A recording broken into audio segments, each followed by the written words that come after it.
జై శ్రీరామ్. ఉత్తరప్రదేశ్ ముఖ్యమంత్రి యోగి ఆదిత్యనాథ్ గారు కావడి జరుగుతున్న సందర్భంలో రోడ్డు పక్కన విక్రయించే పూల పండ్ల విషయంలో కానీ, లేకపోతే భోజనాలకు సంబంధించి కానీ, అంటే ఈ హోటల్ తినుబండారాలకు సంబంధించిన కానీ, వాటికి సంబంధించిన ఒక వివాదాస్పదమైన నిర్ణయం తీసుకున్నట్టుగా చాలామంది అంటున్నారు. నిజానికి అది వివాదాస్పదమా, అవునా కాదా అనేది తర్వాత అంశం. అసలు అలా తీసుకోవడానికి గల అంశాలను ఒక్కసారి మనం ఆలోచిస్తే అందరికీ మనోభావాలు ఉంటాయి. హిందువులకు మనోభావాలు ఉంటాయి, ముస్లింలకు మనోభావాలు ఉంటాయి, క్రిస్టియన్లకు మనోభావాలు ఉంటాయి, బుద్ధులకు, జైనులకు అందరికీ మనోభావాలు ఉంటాయి. ఆయా వ్యక్తుల మనోభావాలను గౌరవించాల్సిన అవసరం ప్రభుత్వానికి ఉందా లేదా? లేదంటే ఎవరికి లేదు. హిందువులకు లేదు, ముస్లింలకు లేదు, క్రిస్టియన్లకు లేదు, అసలు ఎవరికి లేదు. అసలు ఆ లెక్కన చూస్తే అసలు మనోభావాలు అనే పదానికి రాజ్యాంగంలో అసలు ఛాన్సే లేదు. రాజ్యాంగంలో ఎక్కడ కూడా మనోభావాలను గౌరవించాలని లేదు కదా. అది మనం బయట అనుకుంటున్నాం ముచ్చాడు. ప్రభుత్వాలు ఆ మనోభావాలు, వాళ్ళ మనోభావాలను గౌరవించాలా, వీళ్ళ మనోభావాలను గౌరవించాలి, లేకపోతే ఒక వర్గం మనోభావాలను గౌరవించాలి, ఒక జాతి మనోభావాలను గౌరవించాలని చెప్పి బయట చెప్తున్న విషయాలు కానీ రాజ్యాంగంలో మటుకు ఎక్కడ ఉన్నట్టుగా ఎవరు చెప్పలేదు. సరే, తీసుకున్నాడు. ఎందుకు అలాంటి నిర్ణయం తీసుకున్నాడు అంటే, అలా జరుగుతున్నట్టుగా అంటే భక్తులు పరమ పవిత్రంగా, ఎంతో గొప్పగా పరమ పవిత్రంగా భక్తులు వెళ్తున్న సందర్భంలో వాళ్ళకు వాళ్ళ మనోభావాలు దెబ్బతీసే విధంగా, లేదా నాసిరకం వస్తువులు దొరుకుతున్నాయన్న ఉద్దేశంతో పేరు పెట్టుకోండి పోయి మీ షాప్కి మీరు పేరు పెట్టుకోండి. ఇష్టం ఉంటే వాళ్ళు వచ్చి తింటారు, లేకపోతే లేదు. ఇష్టం వస్తే వాళ్ళు కొంటారు, లేకపోతే కొనరు. కొన్నదని ఎక్కడ చెప్పలేదు కదా. కాబట్టి ఇక్కడ యోగి ఆదిత్యనాథ్ చెప్పింది ఏంటి, మీరు బోర్డు పెట్టుకోండి అంతే.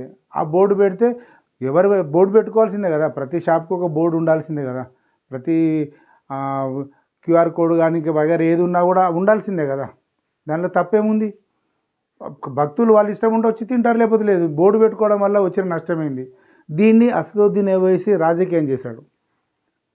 ఇక్కడ హైదరాబాద్లో ఉండి అక్కడ యూపీలో రాజకీయం చేశాడు. సరే, ఎంపీ కాబట్టి, రాజ్యసభ పార్లమెంటు సభ్యుడు కాబట్టి చేశాడు అనుకుందాం.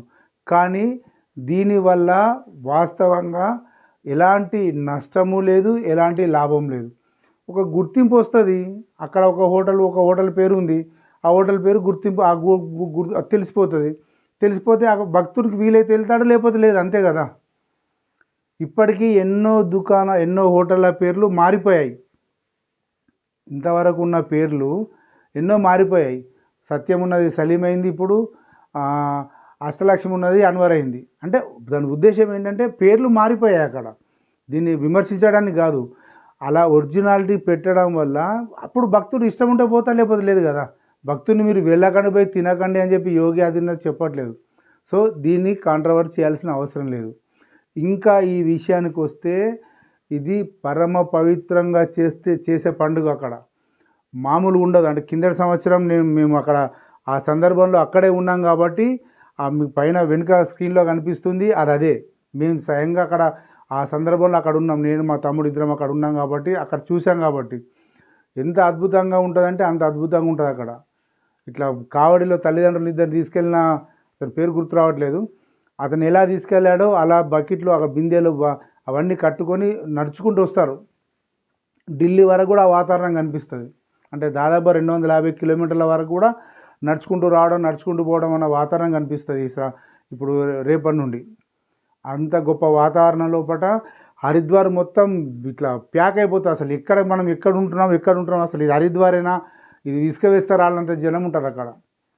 అంతటి గొప్ప పరమ పవిత్రంగా చేసుకునే కార్యక్రమం. అంటే దీని ఉద్దేశం ఏంటంటే, గంగా కొండలు, కోనలు, గుట్టలు దాటుతూ, అంటే గంగోత్రి నుంచి దాటుతూ వస్తూ మైదాన ప్రాంతంలో ఎక్కడ వస్తుంది అంటే హరిద్వార్లో మైదాన ప్రాంతంకి వస్తుంది.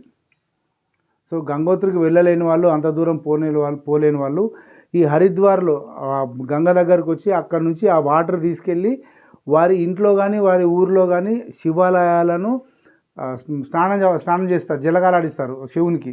అంటే గంగా నీటితో శివునికి అక్కడ పూజలు చేస్తారు, అభిషేకాలు చేస్తారు. అంత పరమ పవిత్రంగా వస్తారు. వ్యాన్లు, జీబులు వ్యవస్థనే వేరే ఉంటుంది. అది మొత్తం రోడ్లన్నీ ప్యాక్ ఉంటాయి. ఎక్కడ కూడా టోల్ గేట్లో ఎక్కడ కూడా వాళ్ళకి కావడి వాళ్ళని డబ్బులు కూడా అడగరు. కార్లో వెళ్ళినా జీబులో వెళ్ళినా బస్సులో వెళ్ళినా అంత వ్యవస్థ ఉంటుంది. అంటే స్వచ్ఛందంగా చేస్తారు ఇవన్నీ. అంత పవిత్రంగా వెళ్ళే చోట భక్తుల మనోభావాలు దెబ్బకూడదని చెప్పి యోగి ఆదిత్యనాథ్ ఒక నిర్ణయం తీసుకున్నాడు. నిర్ణయం తీసుకున్నంత మాత్రాన్ని వెళ్ళొద్దని కాదు కదా, ఇష్టం ఉంటే వెళ్తారు, ఎవరి ఇష్టం వారిది. కాబట్టి దీన్ని ఎలాంటి వివాదాస్పదం చేయొద్దు ఎవరు. ఇది ఎవరి భక్తుల మనోభావాలకు వదిలేయాల్సిన అంశము. యోగి చేస్తుంది కరెక్టే అనేది మాత్రం టాక్ వస్తున్నది. అందరు చెప్తున్నది కూడా అదే. జై శ్రీరామ్.